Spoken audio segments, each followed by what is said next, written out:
کسوف سورج گرہن کے لیے اور خسوف چاند گرہن کے لیے. یہ دونوں اللہ کی نشانیاں ہیں. یہ کوئی فن کا وقت نہیں ہوتا بلکہ اللہ کی طرف متوجہ ہونے کا وقت ہوتا ہے. سورج اور چاند اللہ کی دو نشانیوں میں سے ہیں. اللہ سورج کو گرہن اور چاند کو گرہن لگا کر اپنے بندوں کو قیامت کا دن یاد کراتا ہے کہ اس دن ان کی روشنی ختم ہو جائے گی. اس میں آپ دیکھیے کہ ہمارے یہاں بڑے توہمات ہیں یعنی چاند اور سورج گرہن کے ساتھ. شامت آتی ہے حاملہ خاتون کی کہ اس نے لیٹنا نہیں ہے اور اس کو چلتے ہی رہنا ہے ورنہ بچے کے منہ پہ داغ پڑ جائے گا اور اس قسم کی بہت سی باتیں. اس موقع پر نبی صلی اللہ علیہ وسلم کے بیٹے فوت ہوئے تھے تو لوگوں نے اس کو اس سے منسوب کر لیا کہ اس وجہ سے یہ گہن ہوا ہے کیونکہ ابراہیم کی وفات ہوئی ہے اس کے ساتھ ہی ہوا. تو آپ نے فرمایا اس کا کسی کی موت سے کوئی تعلق نہیں. یعنی یہ نہیں کہ کسی ملک کا سربراہ وہ مر جائے گا کیونکہ اس کے ہوتے ہوئے سورج گرہن یا چاند گرہن لگ گیا. اور چونکہ آپ نے اس کا حکم دیا تھا پڑھنے کے لیے لیکن پھر بھی نفلی نماز ہے, اگر کسی مجبوری سے انسان نہ پڑھ سکے تو کوئی بات نہیں.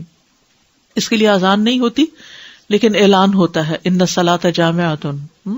اگر حرم میں کبھی آپ ہوں تو وہاں ان الصلاۃ جامعۃ کی آواز کے ساتھ نماز کے لیے بلاتے ہیں اور لمبی نماز پڑھاتے ہیں. اور اس میں حضرت عائشہ کہتی ہیں کہ سورج بے نور ہوا ایک بار آپ کی زندگی میں, آپ مسجد میں تشریف لے گئے, لوگوں نے آپ کے پیچھے صفیں بنائی اور پھر آپ نے تکبیر تحریمہ کہی. مرد اور عورتیں سبھی پڑھتے ہیں. حضرت عائشہ بھی پڑھ رہی تھی, حضرت اسماء نے دیکھا اور پھر وہ بھی شروع ہو گئی.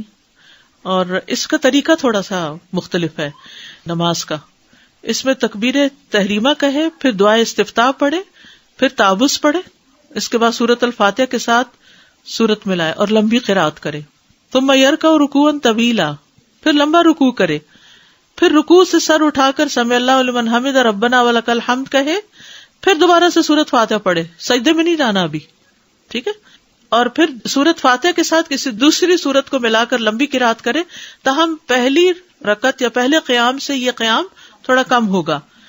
پھر دوسری مرتبہ لمبا رکوع کرے لیکن پہلے رکوع سے قدرے کم لمبا ہوگا. پھر رکوع سے سر اٹھائے, ٹھیک ہے, یعنی رکوع بھی تھوڑا لمبا لیکن پہلے رکوع سے کم. پھر رکوع سے سر اٹھائے, کافی دیر کھڑا رہے, سمع اللہ لمن حمدہ ربنا ولک الحمد پڑھے, پھر دو لمبے لمبے سجدے کرے. اسی طرح دونوں سجدوں کے درمیان بھی کافی دیر بیٹھے یعنی جلسہ میں.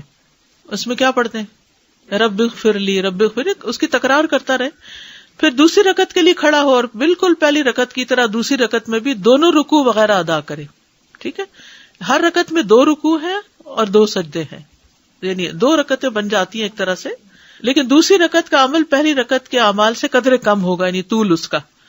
پھر اس کے بعد تشہد میں بیٹھے اور آخر میں سلام پھیر دے. 4 قیام, 4 رکوع اور 4 سجدے بھی ہیں. جہری قرات, آپ نے بلند آواز سے قرات فرمائی تھی. اس میں پرمشقت قیام تھا. حضرت عائشہ کہتی ہے کہ رسول اللہ صلی اللہ علیہ وسلم کے زمانے میں سورج کو گرہن لگ گیا تو آپ نے بڑا پرمشقت قیام یعنی بہت دیر کھڑے رہے, لمبا قیام کیا. آپ کا قیام سورۃ البقرہ کی قرات کی طرح طویل تھا. ہم تو پوچھتے ہفتے میں سورۃ بقرہ پڑھ لیں.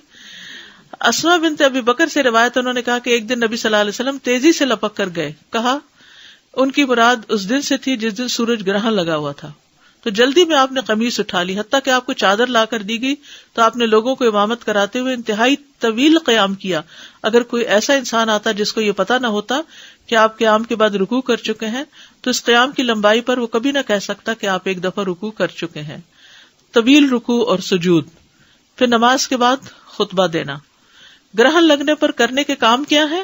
ذکر, دعا اور استغفار کی طرف لپکنا, کثرت سے استغفار کرنا, تسبیح تحمید اور تہلیل کہنا, عذاب قبر سے پناہ مانگنا. آپ نے جب طویل قیام کیا تو فراغت کے بعد جو کچھ اللہ نے چاہا اسے بیان کیا اور پھر لوگوں کو حکم دیا کہ وہ عذاب قبر سے پناہ مانگے. صدقہ کرنا. سنن نبی داؤد کی روایت میں آتا ہے کہ جب تم یہ کیفیت دیکھو تو دعا کیا کرو, تکبیر بیان کرو اور صدقہ کیا کرو. غلام آزاد کرنا. اسماء رضی اللہ عنہ کہتی ہیں کہ نبی صلی اللہ علیہ وسلم نماز کسوف کے موقع پر غلام آزاد کرنے کا حکم دیا کرتے تھے. تو کسوف کی نماز دن میں ہوگی اور چاند گرہن کی رات میں ہوگی.